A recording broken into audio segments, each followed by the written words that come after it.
నువ్వు అనుకుంటున్నావేమో బీఆర్ఎస్ నాయకుల మీద కేసు పెట్టాని, మమ్మల్ని అక్రమంగా ఇరికించాలనుకుంటున్నావు. పెడితే పెట్టు.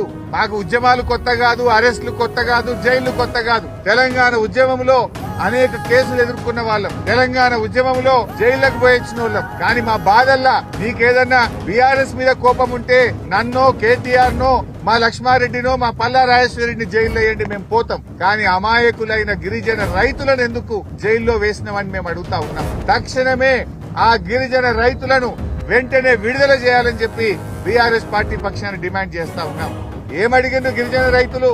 వాళ్ళు మా భూమి మాకు కావాలని మాట్లాడిండ్రు. దానికి నువ్వు కేసులు పెట్టవా? ఇది ఎక్కడి న్యాయమో అని చెప్పి మేము ప్రశ్నిస్తా ఉన్నాం.